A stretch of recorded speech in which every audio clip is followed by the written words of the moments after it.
What exactly is the prostate and what role does it play in the men's health? What does it mean when someone has an enlarged prostate? So the prostate is a small gland that is a part of the reproductive system in men. So the prostate is important in the reproductive system in that it makes the fluid which constitutes a major part of semen. The sperms, the cells which actually make the baby, they are made in the testes and they have specialized needs to function correctly, and that environment that they need to cause pregnancy, that environment is provided by the fluid which is made in the prostate. So prostate is closely connected to reproductive health. Definitely. What it does is dependent entirely on the functioning of the male hormone called testosterone. Without testosterone, you cannot have any male functions or features. So that is what causes the prostate to grow. When the child is born, the prostate is quite small, and under the influence of testosterone, particularly after puberty, it grows in size. Unlike women, men don't have a defined menopause. That means they don't have a point at which the testosterone level will fall down.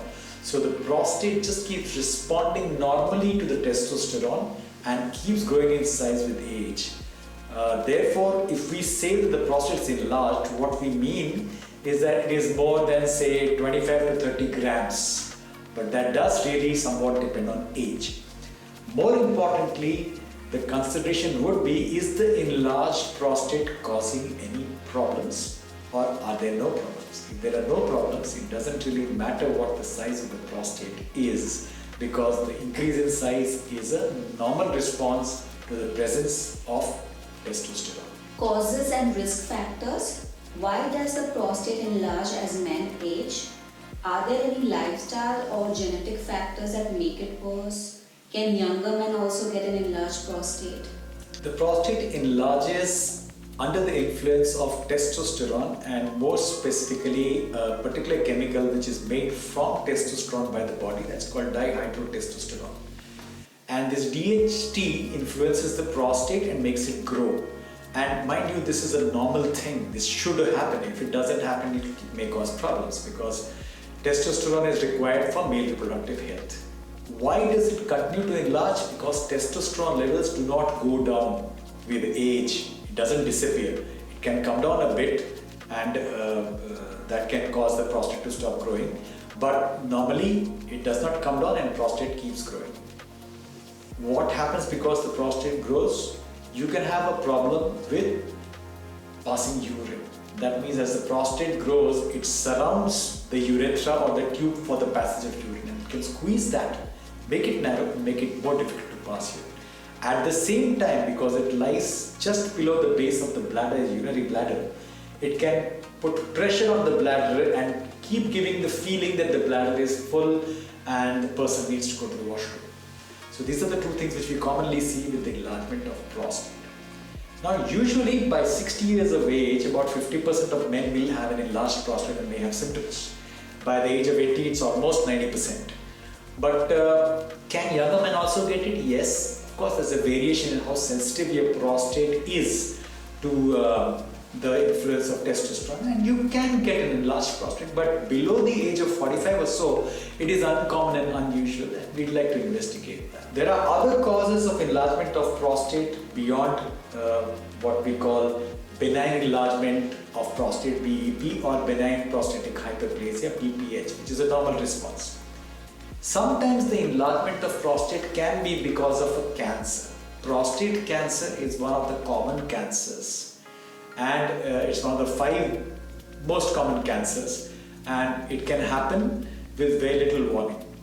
Sometimes the enlargement of the prostate can be accompanied by or be because of cancer. So how do we check for this? We can do something called prostate specific antigen, which is a protein made by the prostate cells which comes in the blood, and a simple blood test will tell us whether the PSA level is high or low. Now, high levels of PSA can happen just because the prostate is big. If you have a prostate which is, say, 50 grams, 70 grams, you can have a little high level. But usually with cancer, the level becomes very high. But it is not completely reliable, So a prostate specific antigen as a screening test has some value, but it is not perfect. So if you are having symptoms because of prostate and problems because of prostate, doing a PSA and saying I don't need to see a doctor would not be a good step. See the doctor. Now, how do we distinguish cancer in these cases? Supposing the PSA level is increased, what is our next step? Our next step is to prove whether this PSA level is increased because the prostate is large, or because there is a prostate infection called prostatitis, or it can be because of cancer.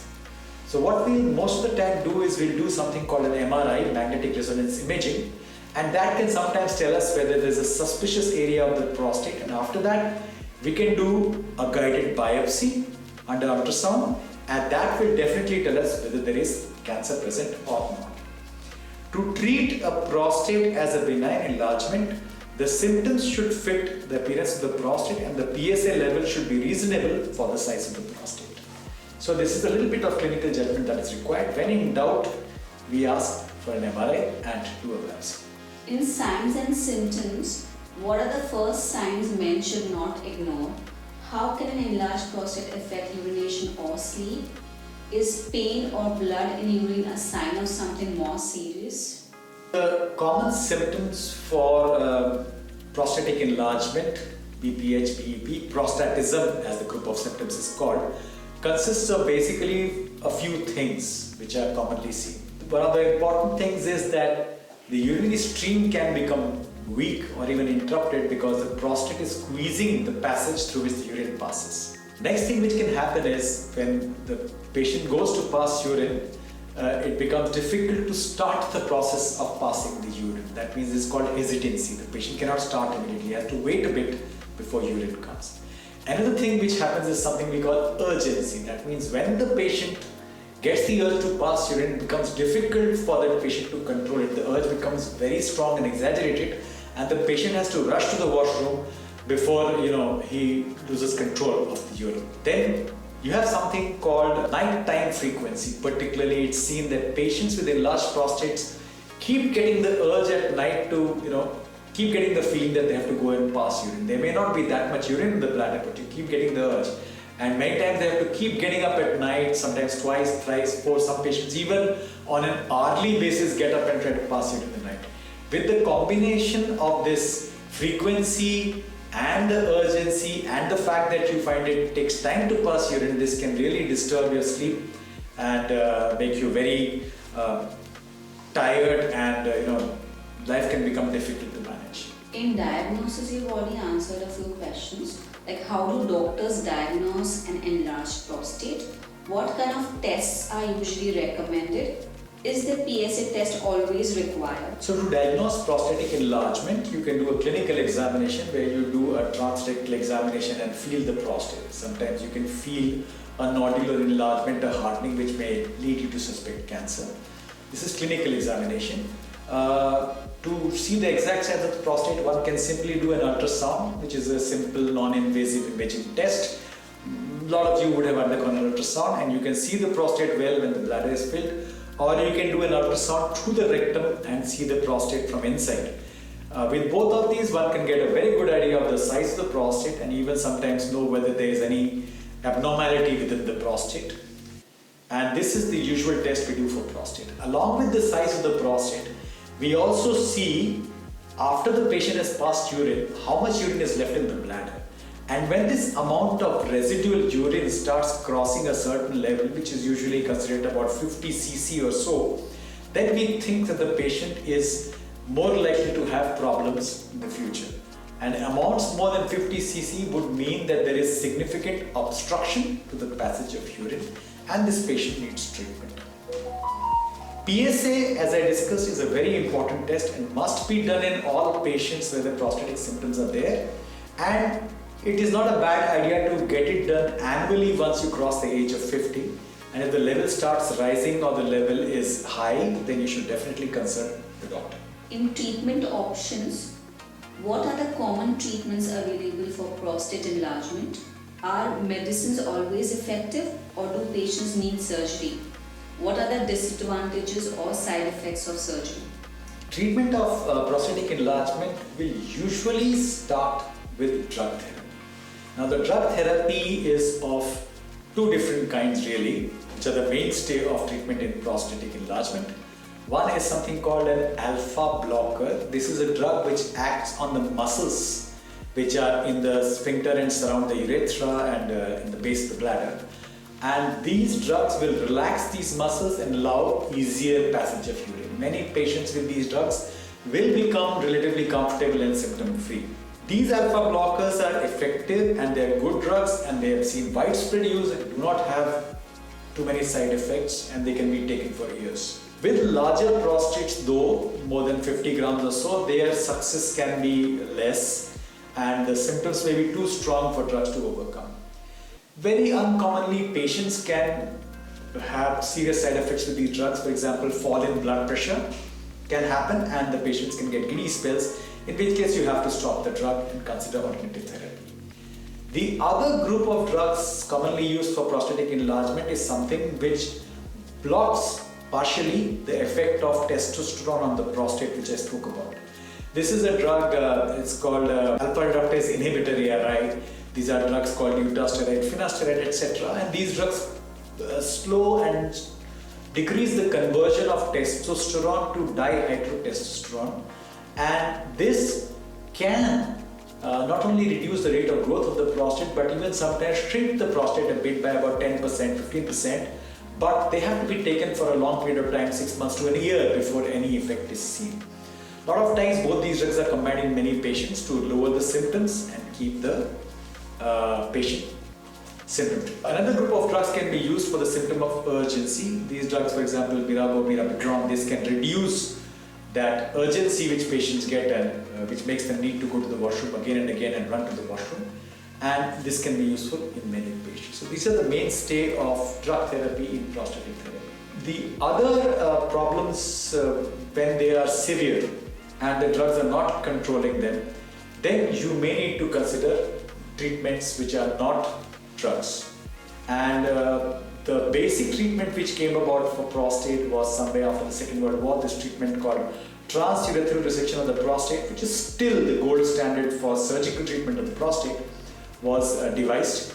So basically it's a simple treatment wherein under anesthesia a scope is inserted through the urethra, and then the part of the prostate which is causing the narrowing of the urethra and pressing on the bladder is cut out from inside. Obviously this can cause some bleeding and has some side effects, can cause some problems in patients sometimes. But on the whole, as compared to what used to be done earlier, this was a very big improvement, and most patients can undergo TURP and do well with TURP. This does, however, involve anesthesia, the placement of a urinary catheter for days or weeks, and admission can be from few days to can sometimes get extended. What can happen as a complication of TURP? Well, I'll talk about the common ones. You can have something called incontinence, where you cannot control the coming out of the urine, urine keeps dribbling out. Often this is reversible, sometimes doesn't reverse and takes a long time before the patient gets over this problem. Other problems which can happen is because you're placing the tube through the urethra can get injured, get narrowed, and that is called a stricture, and that can be a serious problem and may require repeated dilatation or treatment over years and weeks and months for solving the problem. You can also get bladder neck injury, etc. And of course, infection and bleeding and anesthesia risk can happen with any surgery of this kind. On the whole, as per the Western data, about 10 to 15% of patients with TURP have complications. There are newer technologies which are being used surgically called minimally invasive surgical therapies for prostate, which includes things like Resume, etc. Most of them have similar complications and problems like TURP, but to a much lesser level. And most of them have the advantage of being performed as an office procedure. That means you don't need to stay in the hospital.